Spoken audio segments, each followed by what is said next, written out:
Schöne Grüße. Es ist eine Ehre, mit Ihnen in Kontakt zu treten und über inklusive Musikausbildung zu diskutieren. Ich werde auf Englisch präsentieren. Ich schätze Ihre Bereitschaft, sich mit diesen Inhalten in einer anderen Sprache zu beschäftigen. Please forgive me for the mispronunciation. I promise I practiced, but I am so grateful to be connecting with you virtually to discuss inclusive music education pedagogy. My name is Dr. Christopher Hansen. I currently serve as the Director of Music Education and Orchestral Activities at Seattle Pacific University in Seattle, Washington of the United States of America. I had the incredible privilege of connecting with your instructor, Beatrice McNamara, at a conference in Canada almost 2 years ago. I am so excited to be connecting with her again and all of you, her students, studying this important and vital concept of bringing all of our music students in an inclusive and welcoming environment to learn and experience music in incredibly rewarding ways. This truly is an opportunity for us to enhance our experiences in the classroom and appreciate the similarities of strategies and pedagogies that benefit students across the world. Thank you again and again for your time and your attention and your very clear talent and passion for music and education. And a huge thank you to your instructor for joining us in this international collaborative learning project, this COIL experiment that we have. I'm so grateful for this opportunity to talk about this important subject. So forgive me in advance for a very, very intense lecture. I've dubbed this an aggressive introduction to the idea of making music with diverse learners. Now, this is the title of the course that I'm currently teaching at Seattle Pacific University. And I say aggressive introduction because I am not only going to talk very quickly, but try to condense about 10 weeks worth of coursework into about a 20 to 30 minute lecture. I recognize that I'm not going to give justice to the breadth and depth of the content that's necessary to really garner an understanding of what inclusive music education looks like, particularly in the context of American public schools. But I do hope that this at least introduces you to some broader major concepts that we are currently studying as future music educators in the United States, and that will show, I think, some striking similarities to how you approach the same topic in Germany. So let me maximize our time together and dive right in. The very first thing that I ask my students when they enter into this course, Making Music with Diverse Learners, in which we talk about inclusive music education, is a very simple and powerful question. What are the best practices and/or philosophies that we should adopt to best serve students with special needs? In our case, in the music classroom. Now, I sincerely want you to take just a moment, whether you pause the video or you're just thinking while I talk, to answer this question. What are those best practices? What are those philosophies that we need to take into the classroom with us to best serve our students with special needs? Again, pause the video or just take a brief moment to start making a list and to reflect on either the things that you've already learned or the assumptions that you've made from the teaching experiences you've already had. Hopefully you have a few things that you're thinking about. Now, as you're thinking about them, I want to ask you a different question. Shouldn't we be doing that for all of our students? I think this is one of the big things that gets lost when we talk about inclusivity in education. The strategies that we use to serve the students that we have with special needs are strategies that are arguably beneficial to every single student in our classroom, regardless of whatever discipline we're teaching. The idea that we try to promote in the United States is inclusivity through differentiation. Differentiation is a very important topic. And we need to be practicing differentiation, not just for different learning modalities, but also as associated with our individual education plans that we develop through students based off of federal, state, and local laws, policies, and regulations. Students that have special needs that are designated and diagnosed through the appropriate channels deserve a free and equitable education. And we differentiate our instruction, we differentiate assessment so that those students can have the education that our laws guarantee them. But in doing so, we can very easily segregate those students. We want to create learning environments that are inclusive, particularly learning environments that welcome students to experience and practice music. So how do we find a balance? How do we meet those students exactly where they are? How do we serve them in meeting all of their designated needs, but still create an environment that is truly inclusive, that does not segregate our students physically, emotionally, intellectually, but really brings them into an environment where all of our students can learn? One of the ways that I first started addressing this question for myself was with an amazing book written by Ellen Nottbaum. Now, she wrote this many years ago and has a few editions that are out now, but she identified 10 things that she believes students with autism want us to know. I'm going to read through these very quickly. Number 1, learning is circular. Now again, remember, this is the author telling us what she believes students with autism want us to know as educators. So she begins by saying, learning is circular. We are all both teachers and students. Learning is reciprocal. Number 2, we are a team. Success depends on all of us working together. Imagine your student with autism articulating this to you as a teacher. Number 3, I think differently. Remember, this is the student speaking. Teach me in a way that is meaningful to me. Again, getting back to the concept of differentiation. Number 4, behavior is communication. Yours, mine, and ours. Number 5, glitched, garbled, and bewildered. If we can't communicate effectively, learning cannot happen. Number 6, teach the whole me. I'm much more than a set of broken or missing parts. This is how we start to push past the labels that come with special education. Number 7, be curious. Be very curious about your setting, about your resources, about your assessment, about personalities, yours and the students. Be curious. The students want us to be curious. Number 8, can I trust you? So much of the relationship that we build with our students, regardless of their individual needs, is based off of trust. Learning as an exercise, as a human exercise of discovery, is about trust. Number 9, believe. Believe in your students, believe in yourself, believe in the concepts that you're teaching and the philosophies in which you teach them. Lastly, number 10, teach me how to fish. See me as a capable adult and hold that vision. So these are 10 things that Ellen Nottbaum says that she believes every student with autism wants us to know. But as I've already articulated, should we really restrict this just to autism?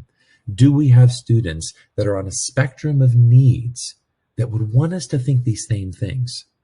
And aren't the 10 things that are articulated by Nottbaum not something that every student should want us to think? Shouldn't we want to articulate to every student that we believe that we are both learning in the process of education, that we work together as a team, that we're allowed to think divergently, that the communication that we share, our facial expressions and body language are all a part of that learning experience? That if we're not communicating effectively, learning is not happening, that we need to be teaching the whole person, not just in siloed disciplines, but the holistic idea of how our experiences gather together to create new epistemologies in our lived experience. That we should both be practicing curiosity and trust, that we have to believe in each other in the learning process, and that we should be teaching larger concepts, not just exercises, not just skills, but we need to be teaching each other how to fish, how to operate in the world more effectively. Isn't this something that everyone should have, not just our student with special needs? So how do we make this transition? How do we get from the idea of philosophically wanting to bring every person in the room together to learn, but still meeting the requirements that our students come into the classroom with, the unique requirements that they have to be the most effective learners and to truly experience success in our classroom? I'm glad you asked. There are so many resources. This is not an exhaustive list, but this is an example of some of the things that I explore with my students in this course, Making Music with Diverse Learners. So I'm not going to be able to address all of these books, but I do want to highlight a few of them. One of the books that we have adopted and specifically use in our course is written by Dr. Elise Sobel, an incredible practitioner who is working currently in the state of New York, but is doing all kinds of work all over the country and the world. She wrote a book entitled An Attitude and Approach for Teaching Music to Special Learners.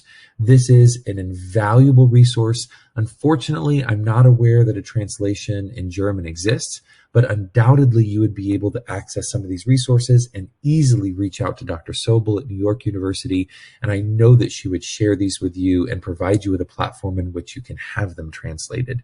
She gives you practical, very easy to follow guidelines and real lived experiences of her life teaching in public schools to special education populations and how that can translate into, a practical application of what it might look like for you personally. So I'm getting a bit ahead of myself. How did we get to this point? How did we go, again, from broad philosophy of practicing inclusive education through differentiation to a book that you could immediately use as a practical guide to teaching students with special needs in your classroom? So let's scale it back a little bit. I want to start where I think we all should begin, and that's understanding the concepts of teaching and learning. For all of the students that I teach, this is where we begin our coursework. This is where we begin our field of study, is really diving into the concepts of education that are going to be most affected by working with divergent learners.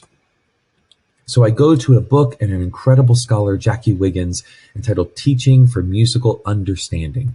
I want to pull a few important quotes from that book. Specifically, I'm looking at her chapter 2, which she entitled Learning, a Socio-Cultural Constructive Process. And I want to just talk about a few of these quotes and elucidate some of the concepts that she discusses and encourage you to seek this resource if it piques any of your interest.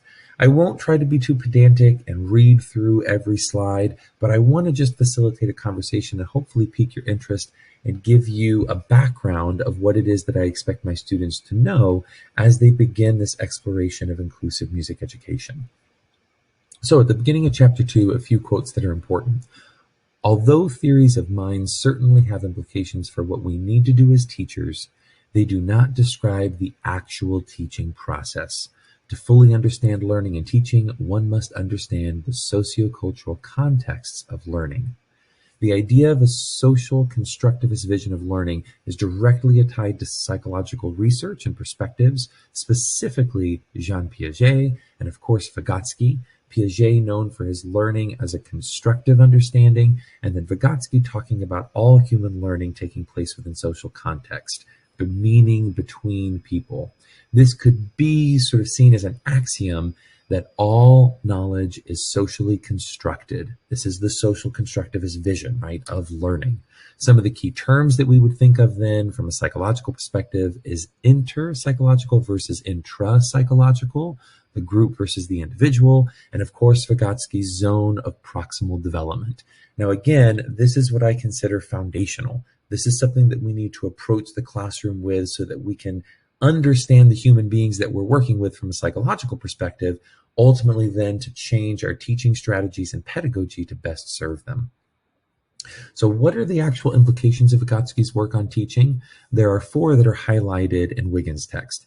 Teachers need to recognize that a classroom is full of learners operating within their own zones of proximal development. Number 2, as learners operate together, but with different levels of understanding and proficiency, they also require different levels and amounts of support. Number 3, the teacher needs to know the nature and level of each learner's zone of proximal development reveals the role of assessment in the process of learning. Assessment processes inform teachers and learners about who has mastered the material, who still needs support, and what kinds of support might be needed, and which aspect of the subject matter still needs to be taught to all learners. Lastly, number 4, teachers must understand the role of risk-taking in this process of learning. If learners do not trust a teacher or learning environment to be supportive and caring, they may choose to not enter the zone. Quote, a safe, supportive, welcoming learning environment is critical to learners' capacity to learn. Again, I don't think this is something that is unique to diverse learners. I think this is something that all human beings practice in the process of learning. Now I'm going to go through the next few slides quickly because I am going to share this PowerPoint as a resource with you, and I hope you will take the time to read through all of them. But some of the concepts that Wiggins addresses are things like scaffolding, right? How we're actually building towards certain learning outcomes, learning as a holistic approach, and how we create school environments to nurture different learning styles and different learning activities and assessments. She also talks about learning as experiential, not necessarily sequential. And I've put an infographic here talking about the experiential learning cycle, where we encourage experience through planned activities. We then reflect on that experience to conceptualize what it is we experienced in order to facilitate experiments, right? Thinking of new ways in which we can experience certain activities and skills that are put in front of us. So this learning cycle based as an experiential model of learning is something really powerful to consider when you're doing lesson planning and when you're thinking about the social constructivist vision of human learning, which again permeates almost every learning environment, regardless of what country you're in, regardless of what subject you're teaching. This leads Wiggins to talk about learner agency. This is something I'm personally very passionate about and a lot of my research focuses on, so I want to spend a little bit of time here. She says, to be willing and able to enter a learning situation, learners must have a sense of personal agency. That is, a belief in themselves, a sense that they have the capacity to engage, initiate, and intentionally influence their life circumstances. This is, of course, based heavily on the work of Albert Bandura, extraordinary American psychologist that has done extensive work on the concepts of agency and self-efficacy.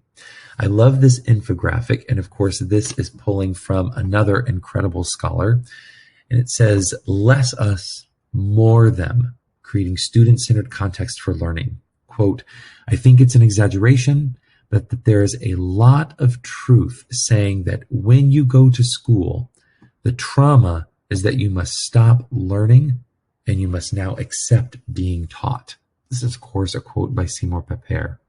So big, heavy concepts, but ultimately I want to focus here on this idea that Bandura promotes, that Wiggins is quoting, the idea that you have to believe in yourself in order to really understand your capacity to initiate and intentionally influence the circumstances in which you are learning. Think about how challenging this is for a lot of our diverse learners. Think about how challenging this is for some of our students with autism or physical or cognitive disability, or even behavioral challenges. That we've created systems in which they learn to understand themselves as deficient. Their agency intrinsically is affected. They lose a sense of belief, of self-efficacy, of even autonomy, that they can independently be successful within learning environments. How do we tap into what Wiggins says, this holistic approach to learning, to encourage every student in our classroom to learn and to experience music, in our case, to the fullest potential that they bring into the classroom, not with predetermined outcomes, not with predetermined success, but with an opportunity to experience, reflect, and ultimately then learn from your reflection of those experiences. Oh, I need to click. There we go. So learner agency and teacher power is then a really important concept. The role of teacher as more knowledgeable other and the institutionalization of formal education in our society gives teachers a degree of power. In a social constructivist learning/teaching setting, the relationship between learner and teacher is central to the process of learning. With this process, teachers' way of being and frame for interacting with learners determine the nature of this relationship. Power can rear its head even in the gentlest of classrooms when teachers unknowingly and unintentionally assert control through decisions they make during lesson and design and execution. We have to be willing to let learners be more autonomous and get our own ideas out of the way, making space for their ideas. Now, I'm loosely paraphrasing Wiggins' words, and I've put a page reference here if this is a resource that you want to explore on your own. But the positionality that we hold in the classroom is so important when we start thinking about inclusivity and differentiation. I wanted to give a snapshot of what Wiggins ultimately envisions as this socially constructed environment in which we learn. And this comes from page 24 of her book. I think that this is ultimately what all of us should aspire to, if I could be so bold to project this on you. But this is the snapshot that she gives us of the classroom that she envisions, that she calls a social constructivist music learning community. Think about this in your own aspired classroom, the classroom that you would hope to be working in. She says, in a productive music learning community, individuals take responsibility for their own learning and also for their peers. The more experience the participants have had working together, the higher the level of mutual understanding among community members. Teaching music from this perspective turns a classroom, rehearsal hall, or studio into an interactive community of learners that shares experience, thinks together, is concerned for its members, supports its members, strives together to understand more and achieve at higher levels together, and celebrates individual and shared achievement. The teacher also plays many important roles, of course, but as a member of the community, not as the one in charge. The teacher does have more experience and expertise and therefore serves as a resource, a guide, a mentor, a provider of support, even a manager. But the teacher is also a learner, learning about and from the learner's perspectives, learning from what they know about music, and learning what they need to support their learning. God, sit in that for a second. Don't you want to be in that classroom? Wouldn't you love to be that teacher with those students? Again, this is Wiggins promoting the idea of a socially constructivist music learning community. A lot of terms, quite a bit of psychological jargon, but something that allows a space in which every student is successful and students support each other in an interconnected learning environment. This is the foundation of what we do in our course at SPU and what I would argue a lot of my colleagues are doing across the United States when we talk about the concepts of inclusive music education. Let me transition us a little bit into the context of exactly what's happening in the United States. Again, I want to apologize for the aggressive nature of this introduction. I'm going to move very quickly and just highlight a few major things. I want to give you some important landmarks of the federal laws that have been put into place in order for us to serve students with special needs in the United States. And again, I'm going to provide this PowerPoint so you have this resource accessible to you and you can hopefully spend a little more time on each slide. But for now, I just want to introduce you to some of the big concepts that I'm working with my students. So first and foremost, a lot of what we end up studying in terms of philosophy and principles of education in the United States is directly related to the philosopher and educator John Dewey. He is considered the father of American education, and we owe so much of our current structures, both good and bad, to Dewey's work on the democratic concept of public schooling in the United States of America.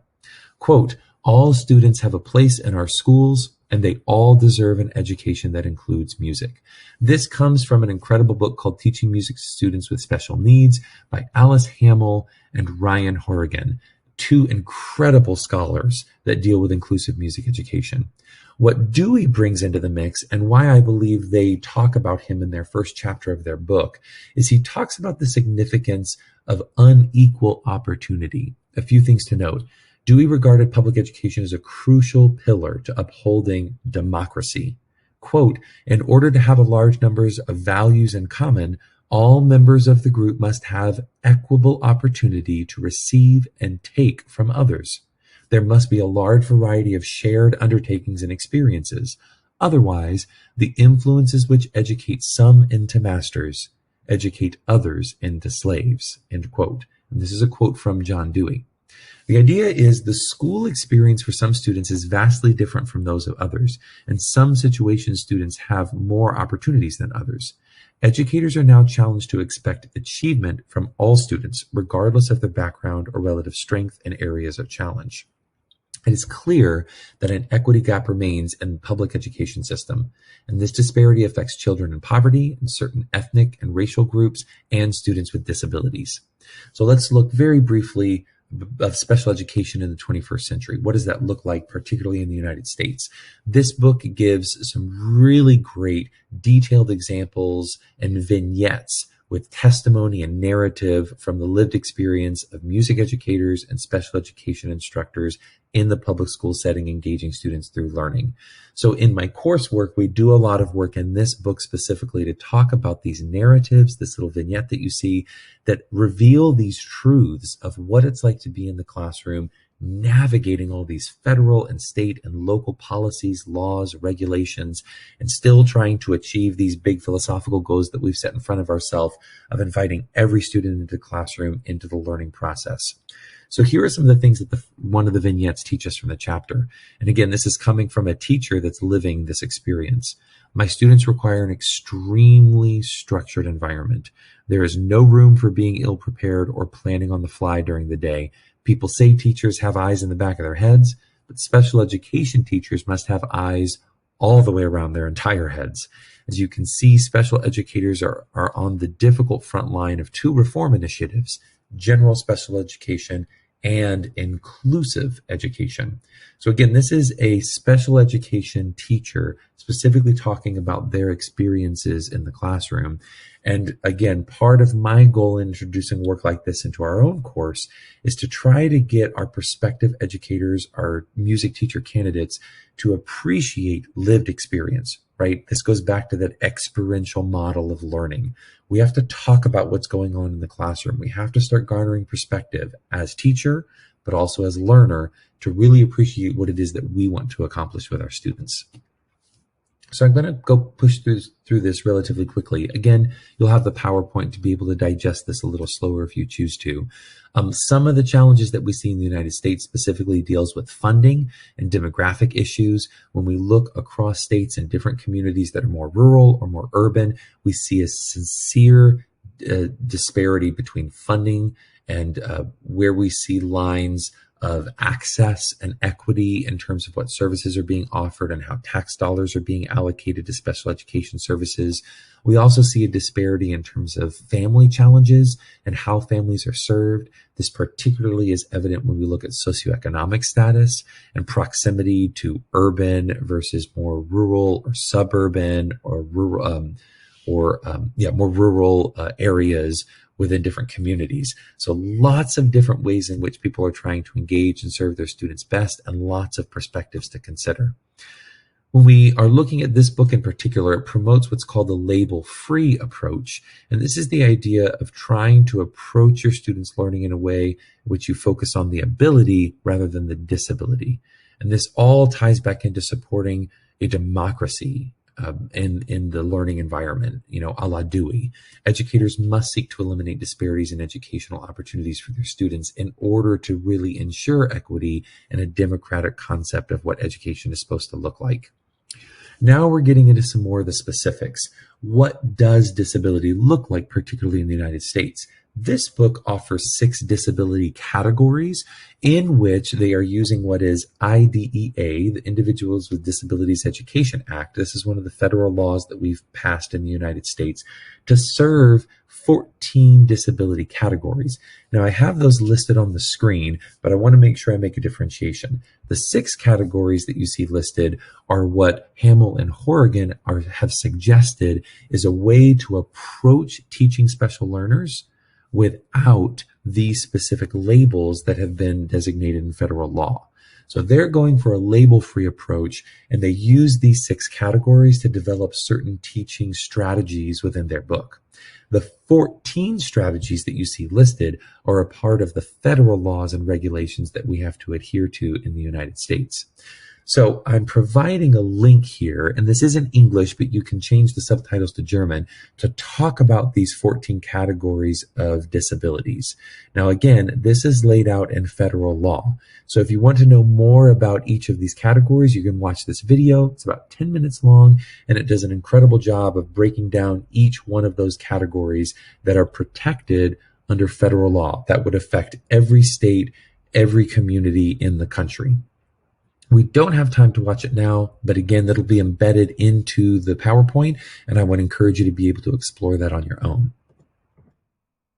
What I do want to go into, and you can see now this is chapter 2 of the book, is some of the keystone legislation. Now, again, I'm going to move terribly fast, but I just want to give you a little bit of a foundation of where we're coming from in the United States and the history that exists for us to be able to have these big philosophical conversations that we've already sort of laid out in this presentation. So a lot of what is focused on a special education within public schools and the needs of special learners or diverse learners really stems back to the civil rights movements in America rooted in the 1950s and 60s.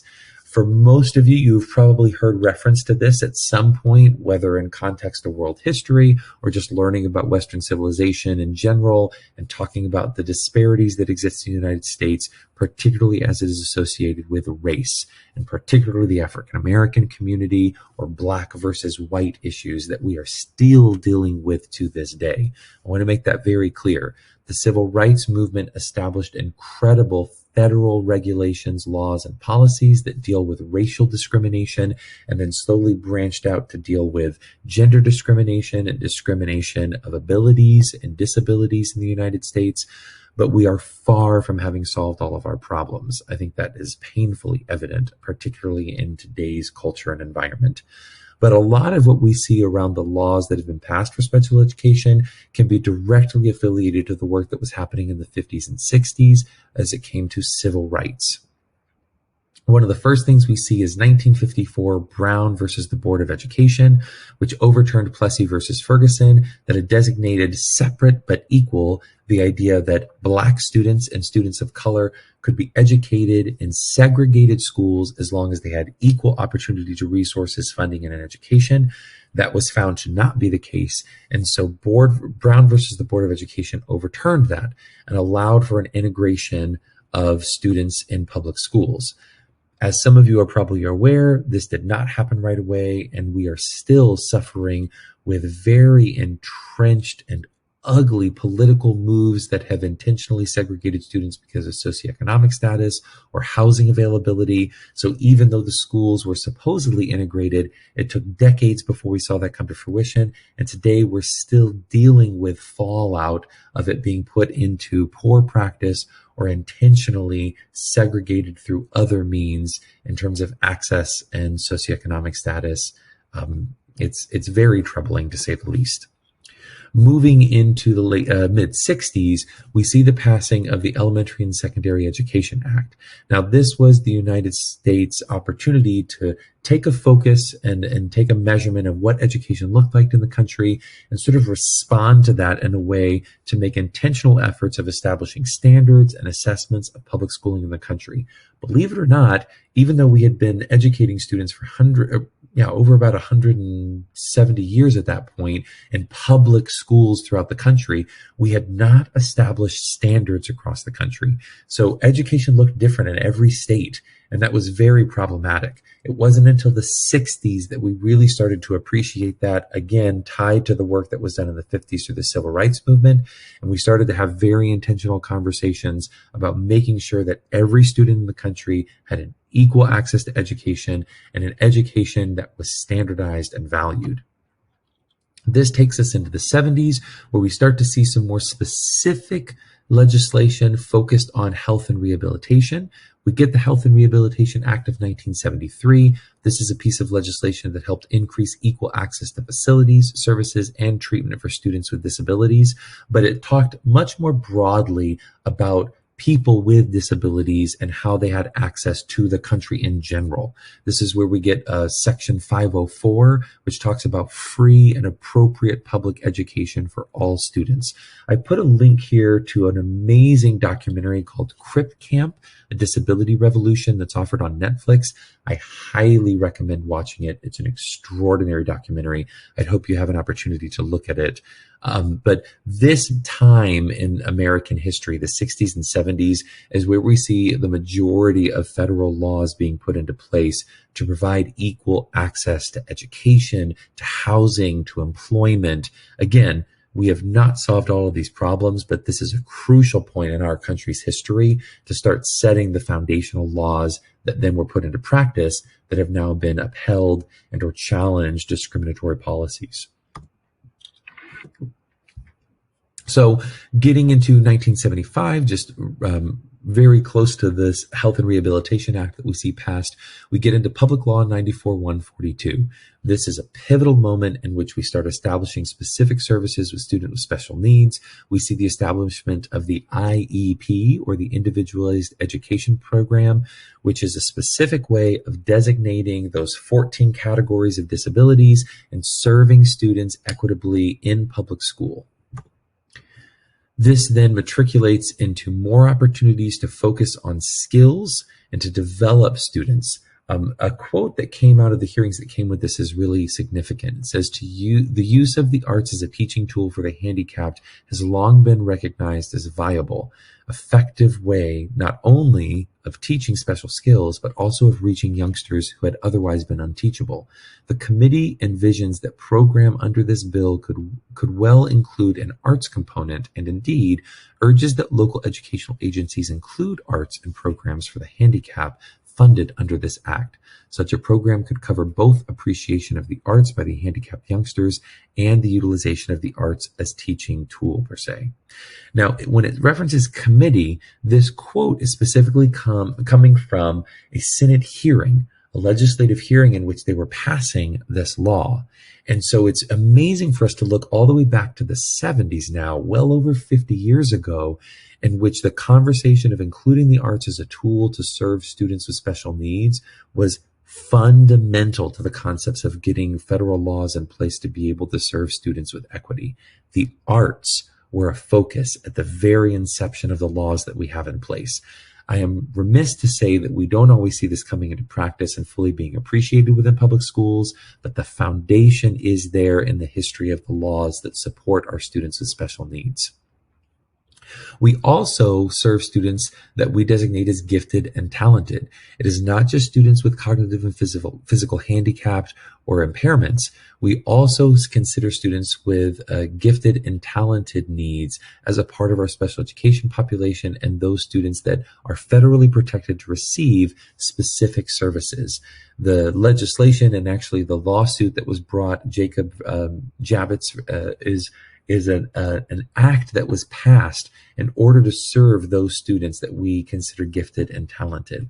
I give a little reference here to Howard Gardner's multiple intelligences. This is one of the ways in which we practice differentiation for our gifted and talented learners, but they are considered a special population in public schools that deserve differentiation. Recently, we see in the 80s, Hudson versus Rowley and Public Law 99-457. This is again where we start to see more infrastructure added to better serve our students and maximize possible achievements for our students. And then, of course, in 1990, we get IDEA. This is one of the crucial and most important pieces of legislation that was passed in the country. This is the Individuals with Disabilities Education Act. I won't read all of this to you, but again, this sets up the infrastructure that we use today to be able to serve our students in the United States. IDEA went through many iterations. It has been time-stamped, so every so many years, the legislative bodies in the United States have to revisit it and offer updates to it. We saw updates in 1997, 2002, and 2004, and then in 2006 and 2008. More recently, in 2011, IDEA was then separated into two parts, and we see the establishment of 6 principles of IDEA, which are zero reject, protection and evaluation, FAPE, or free appropriate public education, LRE, or least restrictive environment, procedural safeguards, and then parental, whoops, I'm gonna go back, trying to move the bottom of there. There we go, parental participation, which is collaborations with parents in order to develop the services that they need for their students. So again, a lot of the legislation that we see, particularly getting into the 21st century, is around building more infrastructure and supports for our students. The Americans with Disabilities Act, which was passed in 1990, was another really important legislative act that was passed to ensure access for all citizens with disabilities. And this deals well beyond education. Again, this deals with housing and finances and economics and employment. And so ADA has become an important aspect of how we navigate special education in public schools in terms of facilities, not just in terms of access to education, but the actual environment that students are going to be working with, and the employment of teachers with disabilities. Some of the things that came out of this were specifically Section 504, which was mentioned earlier, and strategies to do things like response to intervention. We also see IDEA making amendments throughout this to promote RTI, as we refer it, and develop strategies of using RTI to target students that might need support, whether or not they're receiving special education services. Then we get the infamous No Child Left Behind Act. So this was a way of standardizing education and promoting accountability. We see the use of standardized tests across our country, which has not necessarily been an effective tool. And then we got Race to the Top most recently under the Obama administration. This was a way of shifting the importance of standardized tests and rather penalizing schools for not measuring up to certain test scores and standards. There was a way to reward schools for performing well, although it ultimately was still tied to funding, which created a punitive element of students not performing well enough and then not getting the funding that they needed to support their education, and all of these decisions being based off of tests, which was never good. The most recent legislation that we've seen passed is called the Every Student Succeeds Act, which came in 2015. This designated specific titles in which students and teachers and students can receive and perform services, and this is what my students who are going to be entering the classroom are working under. This is an amendment to the 1965 Act that was passed, and one that we again continually revisit in the country to modify to meet the newest needs in our schools.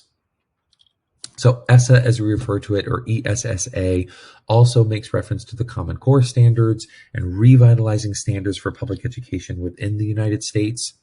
And now we can finally see the application of this for music educators. While the specifics of legal details may sometimes be confusing in the field of special education, which continues to define itself, the most important caveat to remember is that each student with special needs is an individual child. When we consider the seemingly cavernous world of acronyms and definitions, we sometimes forget that we are considering the present and future possibilities for a child. Taking a moment to remember the individual child and the lifetime ramifications of decisions we make often brings into focus the true importance of the education of students with special needs.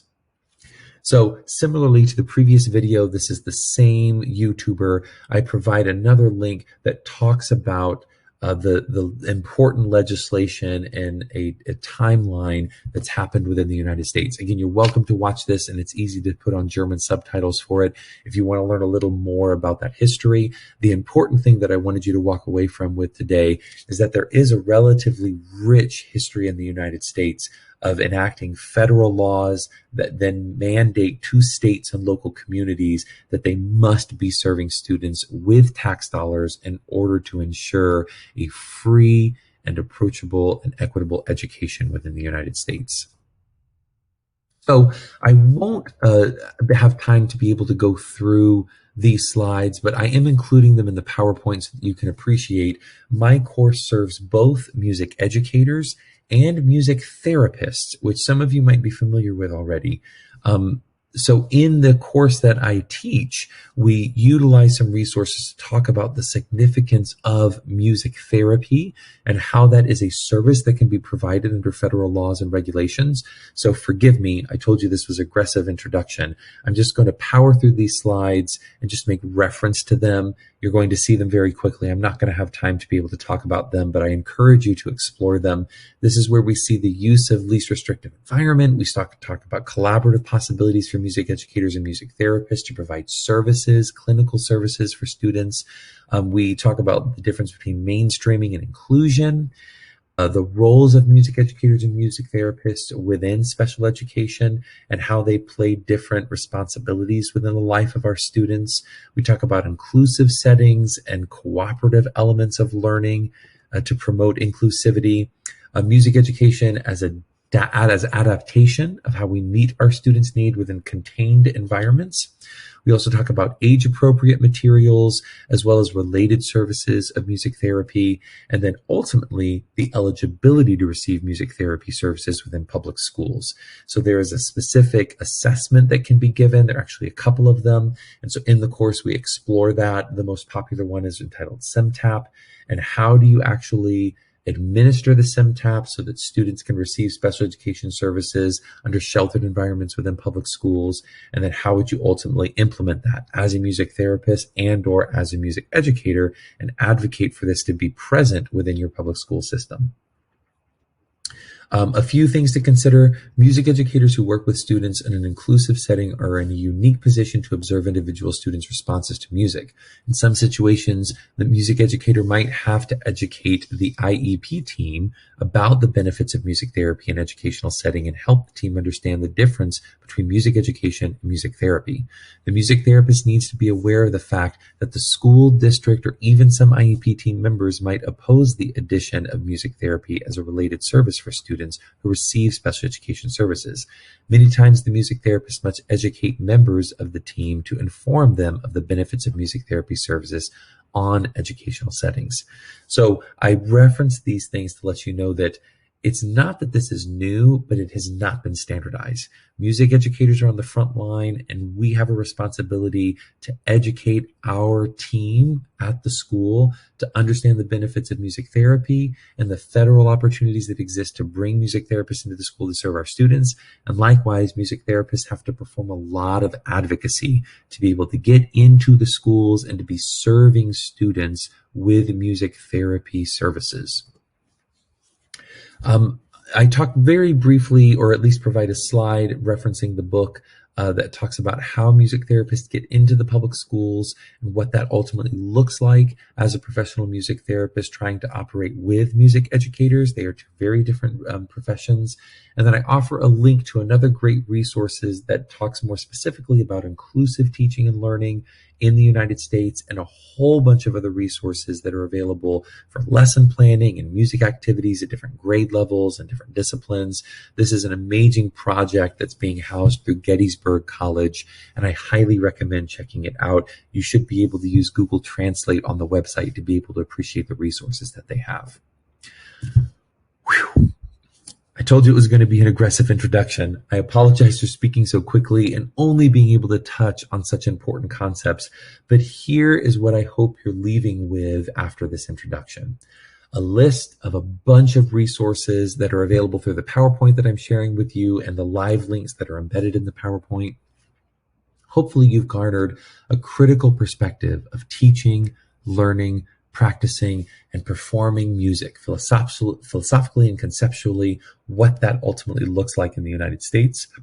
I hope that you've garnered a few definitions and understandings of diverse learners and how we serve them specifically in the U.S. context, a philosophical and moral foundation for advocacy of inclusive teaching in the arts, not just what that looks like for music therapy, that more broadly, how we realize this Deweyan concept of a democratic education and how we need inclusivity to truly realize that.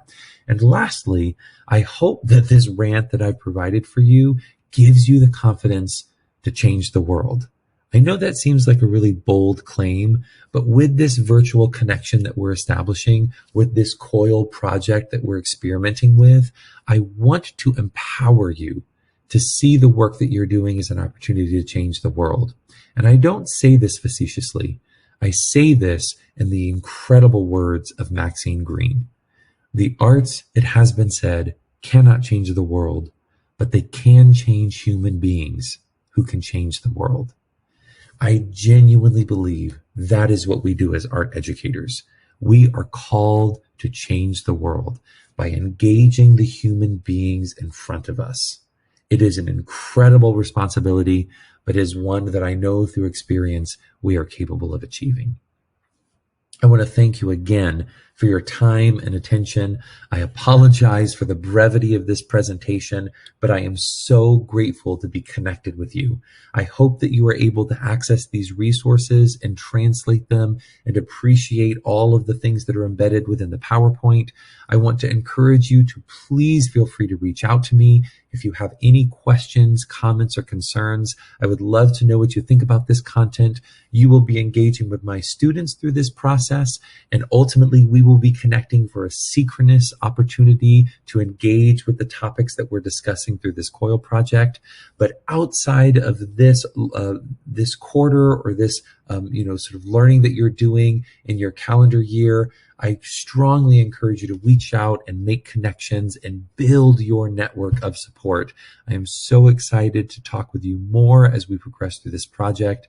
And again, thank you for your time and your attention and your dedication to music and education.